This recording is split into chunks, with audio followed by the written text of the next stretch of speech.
ನಮಸ್ಕಾರ. ಕೇವಲ 5 ನಿಮಿಷಗಳಲ್ಲಿ ಭಯವನ್ನ ಕಂಟ್ರೋಲ್ ಮಾಡೋದು ಹೇಗೆ ಅಂತ ತಿಳ್ಕೋಬೇಕಾ? ಬನ್ನಿ, ಈ ವಿಶ್ಲೇಷಣೆಯಲ್ಲಿ ನಮ್ಮ ಬ್ರೈನ್ನ ಫಿಯರ್ ರೆಸ್ಪಾನ್ಸ್ ಅನ್ನ ಕೆಲವು ಸಿಂಪಲ್ ಟೆಕ್ನಿಕ್ಸ್ಗಳಿಂದ ಹೇಗೆ ಚೇಂಜ್ ಮಾಡ್ಬೋದು ಅಂತ ನೋಡೋಣ. ಸ್ಟೇಜ್ ಮೇಲೆ ಮಾತಾಡೋವಾಗ, ಎಕ್ಸಾಮ್ ಟೈಮ್ನಲ್ಲಿ ಅಥವಾ ಸಿಕ್ಕಾಪಟ್ಟೆ ಟ್ರಾಫಿಕ್ನಲ್ಲಿ ಗಾಡಿ ಓಡಿಸ್ಬೇಕಾದ್ರೆ ಹಾರ್ಟ್ ಬೀಟ್ ಜೋರಾಗುತ್ತೆ ಅಲ್ವಾ? ಹೌದು, ಈ ಅನುಭವ ನಮ್ಮೆಲ್ಲರಿಗೂ ಆಗಿರುತ್ತೆ. ಅದು ಪಬ್ಲಿಕ್ ಸ್ಪೀಕಿಂಗ್ ಇರ್ಲಿ ಅಥವಾ ಹೆವಿ ಟ್ರಾಫಿಕ್ನಲ್ಲಿ ಡ್ರೈವಿಂಗ್ ಇರ್ಲಿ, ಆ ಫೀಲಿಂಗ್ ಮಾತ್ರ ಸೇಮ್.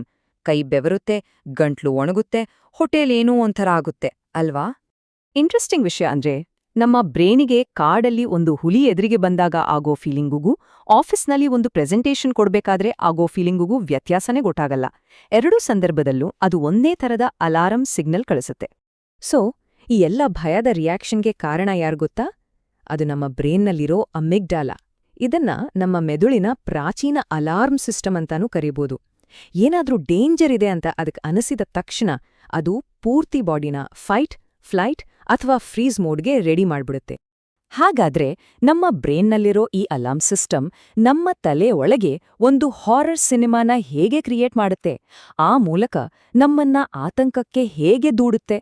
ಬನ್ನಿ, ಭಯದ ಹಿಂದಿರೋ ವಿಜ್ಞಾನವನ್ನ ಅರ್ಥ ಮಾಡ್ಕೊಳ್ಳೋಣ. ಸೈಕಾಲಜಿಯಲ್ಲಿ ಈ ಪ್ರಾಸೆಸ್ಗೆ ಕ್ಯಾಟಾಸ್ಟ್ರೋಫೈಸಿಂಗ್ ಅಂತ ಕರೀತಾರೆ. ಅಂದ್ರೆ ನಮ್ಮ ಮೆದುಳು ರಿಯಾಲಿಟಿಲಿ ಏನ್ ಆಗತಿದೆ ಅಂತ ನೋಡೋದನ್ನ ಬಿಟ್ಟು ಮುಂದೆ ಏನೆಲ್ಲ ಕೆಟ್ಟದ್ ಆಗಬಹುದು ಅಂತ ಊಹೆ ಮಾಡ್ಕೊಳ್ಳೋಕೆ ಶುರು ಮಾಡುತ್ತೆ. ನೋಡಿ, ಈ ಹಾರರ್ ಮೂವಿ ಅನ್ನೋ ಹೋಲಿಕೆ ಇದೆಯಲ್ಲ, ಇದು ತುಂಬಾನೇ ಪವರ್ಫುಲ್. ನಮ್ಮ ಬ್ರೇನ್ ರಿಯಾಲಿಟಿನ ನೋಡೋದನ್ನ ಸ್ಟಾಪ್ ಮಾಡಿ ಏನಾದ್ರೂ ತಪ್ಪಾದ್ರೆ ಅನ್ನೋ ಒಂದು ಹಾರರ್ ಸಿನಿಮಾನ ತಲೆಯೊಳಗೆ ಪ್ಲೇ ಮಾಡಕ್ ಶುರು ಮಾಡುತ್ತೆ. ನಾವೇನೂ ಮಾಡಕ್ಕಾಗ್ದೆ ಸುಮ್ನೆ ಅದನ್ನ ನೋಡ್ತಾ ಕೂರ್ಬೇಕಾಗತ್ತೆ. ಹಾಗಾದ್ರೆ ತಲೆ ಒಳಗೆ ಓಡ್ತಿರೋ ಈ ಸಿನಿಮಾದ ಚಾನೆಲ್ ಚೇಂಜ್ ಮಾಡೋಕ್ಕಾಗಲ್ವಾ? ಖಂಡಿತ ಆಗತ್ತೆ. ಆ ಕಂಟ್ರೋಲ್ ನಮ್ಮ ಕೈಗೆ ತಗೊಳ್ಳೋದು ಹೇಗೆ ಅಂತ ಈಗ ನೋಡೋಣ. ಅಥ್ಲೀಟ್, ಸಿಇಒಗಳ ಥರ ದೊಡ್ಡ ದೊಡ್ಡ ಸಾಧಕರು ಟೆನ್ಷನ್ ಟೈಮಲ್ಲಿ ತಮ್ಮ ಭಯವನ್ನ ಹೇಗೆ ಮ್ಯಾನೇಜ್ ಮಾಡ್ತಾರೆ? ವೆಲ್, ಅವರು ಬಳಸೋ 3 ಸಿಂಪಲ್ ಆದ್ರೆ ಪವರ್ಫುಲ್ ಸೈಕಲಾಜಿಕಲ್ ಟೆಕ್ನಿಕ್ಸ್ಗಳ ಬಗ್ಗೆ ಈಗ ಒಂದೊಂದಾಗೇ ತಿಳ್ಕೊಳ್ಳೋಣ. ಮೊದಲನೇ ಟೆಕ್ನಿಕ್, ದಿ ಸಿನಿಮಾ ಮೆಥಡ್. ಇದು ಭಯವನ್ನ ನೋಡೋ ನಮ್ಮ ಪರ್ಸ್ಪೆಕ್ಟಿವನ್ನೇ ಚೇಂಜ್ ಮಾಡುವಂಥದ್ದು. ಇದೊಂದು ಕ್ಲಾಸಿಕ್ ಟೆಕ್ನಿಕ್. ಇದ್ರ ಐಡಿಯಾ ತುಂಬಾನೇ ಸಿಂಪಲ್. ಭಯ ಹುಟ್ಟಿಸೋ ಯೋಚನೆಗೂ ಅದ್ರಿಂದಾಗೋ ಫೀಲಿಂಗ್ಗೂ ನಡುವೆ ಒಂದು ಗ್ಯಾಪ್ ಕ್ರಿಯೇಟ್ ಮಾಡೋದು. ಹೀಗೆ ಮಾಡಿದ್ರೆ ಆ ಫೀಲಿಂಗ್ನ ಇಂಟೆನ್ಸಿಟಿ ಕಡಿಮೆ ಆಗುತ್ತೆ. ಇದನ್ನ ಮಾಡೋದು ಹೀಗೆ: ಕಣ್ಣು ಮುಚ್ಚಿ ಒಂದು ಸಿನಿಮಾ ಥಿಯೇಟರ್ನಲ್ಲಿ ಕೂತಿದ್ದೀರಾ ಅಂತ ಇಮ್ಯಾಜಿನ್ ಮಾಡ್ಕೊಳ್ಳಿ.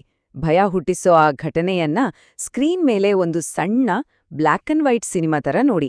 ಆಮೇಲೆ ನಿಮ್ಮ ಸೀಟ್ನಿಂದ ಎದ್ದು ಪ್ರೊಜೆಕ್ಷನ್ ಬೂತ್ಗೆ ಹೋಗಿ ಅಲ್ಲಿಂದ ದೂರದಲ್ಲಿರೋ ಆ ಸ್ಕ್ರೀನನ್ನ ನೋಡಿ. ಹೀಗೆ ಮಾಡಿದಾಗ ಆ ಘಟನೆಗೂ ನಿಮ್ಗೂ ಒಂದು ಮೆಂಟಲ್ ಡಿಸ್ಟೆನ್ಸ್ ಬರುತ್ತೆ. ಆಗ ಅದರ ಎಮೋಷನಲ್ ಇಂಪ್ಯಾಕ್ಟ್ ಆಟೋಮ್ಯಾಟಿಕ್ ಆಗಿ ಕಡಿಮೆ ಆಗುತ್ತೆ. ರೈಟ್? ನಮ್ಮ ಎರಡನೇ ಟೆಕ್ನಿಕ್ ಇನ್ನೂ ಇಂಟ್ರೆಸ್ಟಿಂಗ್ ಆಗಿದೆ. ಇದು ನಮ್ಮ ದೇಹದಲ್ಲೇ ಕಾನ್ಫಿಡೆನ್ಸ್ಗಾಗಿ ಒಂದು ಆನ್ ಸ್ವಿಚ್ ಕ್ರಿಯೇಟ್ ಮಾಡೋ ಥರ. ಈ ಟೆಕ್ನಿಕ್ ಹೆಸರು ಸರ್ಕಲ್ ಆಫ್ ಎಕ್ಸಲೆನ್ಸ್. ಇದ್ರಲ್ಲಿ ಪ್ಯಾವ್ಲೋವಿಯನ್ ಅಸೋಸಿಯೇಷನ್ ತತ್ವವನ್ನ ಬಳಸಿ ಕಾನ್ಫಿಡೆನ್ಸ್ ಅನ್ನೋ ಫೀಲಿಂಗ್ನ ಒಂದು ಫಿಸಿಕಲ್ ಆಕ್ಷನ್ಗೆ ಕನೆಕ್ಟ್ ಮಾಡಲಾಗುತ್ತೆ. ಇದನ್ನ ಮಾಡೋಕೆ ಮೊದಲು ತುಂಬಾನೇ ಕಾನ್ಫಿಡೆಂಟ್ ಆಗಿದ್ದ ಒಂದು ಘಟನೆಯನ್ನ ನೆನಪು ಮಾಡ್ಕೊಳ್ಳಿ. ಆ ಫೀಲಿಂಗ್ನ ಇನ್ನೂ ಜಾಸ್ತಿ ಮಾಡಿ. ಆ ಫೀಲಿಂಗ್ ಪೀಕ್ನಲ್ಲಿದ್ದಾಗ ಹೆಬ್ಬೆರಳು ಮತ್ತು ತೋರು ಬೆರಳನ್ನ ಗಟ್ಟಿಯಾಗಿ ಒತ್ತಿ. ಇದನ್ನೇ ಒಂದು 5 ಸರಿ ರಿಪೀಟ್ ಮಾಡಿ. ಇದರಿಂದ ಏನಾಗುತ್ತೆ ಅಂದ್ರೆ, ಆ ಬೆರಳಿನ ಸ್ಪರ್ಶಕ್ಕೂ ಕಾನ್ಫಿಡೆನ್ಸ್ಗೂ ಒಂದು ನ್ಯೂರೋಲಾಜಿಕಲ್ ಕನೆಕ್ಷನ್, ಅಂದ್ರೆ ಒಂದು ಶಾರ್ಟ್ಕಟ್ ಕ್ರಿಯೇಟ್ ಆಗುತ್ತೆ. ಸೊ ನೆಕ್ಸ್ಟ್ ಟೈಮ್ ಭಯ ಆದಾಗ ಜಸ್ಟ್ ಆ ಬೆರಳುಗಳನ್ನ ಒತ್ತಿದ್ರೆ ಸಾಕು, ನಿಮ್ಮ ಬ್ರೇನ್ ತಕ್ಷಣ ಕಾನ್ಫಿಡೆನ್ಸ್ ಮೋಡ್ಗೆ ಸ್ವಿಚ್ ಆಗುತ್ತೆ. ಸರಿ, ಈಗ ನಮ್ಮ ಮೂರನೇ ಮತ್ತು ಕೊನೆಯ ಟೆಕ್ನಿಕ್. ಇದು ನಮ್ಮ ತಲೆಯೊಳಗೆ ನಡೀತಿರೋ ಸಂಭಾಷಣೆಯನ್ನ, ಅಂದ್ರೆ ನಮ್ಮ ಇಂಟರ್ನಲ್ ಡಯಲಾಗನ್ನ ಬದಲಾಯಿಸೋದ್ರ ಬಗ್ಗೆ. ಒಂದು ವಿಷಯ ಗಮನಿಸಿ, ಭಯ ಯಾವಾಗ್ಲೂ ಶುರುವಾಗೋದು ನಮ್ಮ ಮನಸ್ಸಲ್ಲಿ ಬರೋ ಒಂದು ನೆಗೆಟಿವ್ ಪ್ರಶ್ನೆಯಿಂದ. ನಾನು ಫೇಲ್ ಆದ್ರೆ, ಏನಾದ್ರೂ ಕೆಟ್ಟದಾದ್ರೆ, ಈ ಥರದ ಪ್ರಶ್ನೆಗಳಿಂದ ಅಲ್ವಾ? ಸೊ ಇಲ್ಲಿ ಮಾಡ್ಬೇಕಾಗಿರೋದು ಇಷ್ಟೇ: ಆ ಭಯದ ಪ್ರಶ್ನೆಯನ್ನ ಗಮನದ ಪ್ರಶ್ನೆಯಾಗಿ ಚೇಂಜ್ ಮಾಡ್ಬೇಕು. ಉದಾಹರಣೆಗೆ, ಇಂಟರ್ವ್ಯೂನಲ್ಲಿ ಫೇಲ್ ಆದ್ರೆ ಏನ್ ಮಾಡೋದು ಅಂತ ಯೋಚಿಸೋ ಬದ್ಲು, ಈ ಜಾಬ್ಗೆ ನಾನೇ ಬೆಸ್ಟ್ ಅಂತ ಹೇಗೆ ತೋರ್ಸ್ಲಿ ಅಂತ ಕೇಳ್ಕೊಳ್ಬೇಕು. ಹೀಗೆ ಮಾಡಿದಾಗ ನಮ್ಮ ಬ್ರೇನ್ ಪ್ರಾಬ್ಲಮ್ ಬಗ್ಗೆ ಯೋಚಿಸೋದನ್ನ ಬಿಟ್ಟು ಸೊಲ್ಯೂಷನ್ ಹುಡುಕೋಕೆ ಶುರು ಮಾಡುತ್ತೆ. ನಮ್ಮ ಬ್ರೇನ್ ಒಂದು ಸರ್ಚ್ ಇಂಜಿನ್ ಇದ್ದ ಹಾಗೆ. ಅದಕ್ಕೆ ಒಂದು ಬೆಟರ್ ಕ್ವೆಶ್ಚನ್ ಕೊಟ್ರೆ ಅದೊಂದು ಬೆಟರ್ ಆನ್ಸರ್ ಕೊಡುತ್ತೆ ಅಷ್ಟೇ.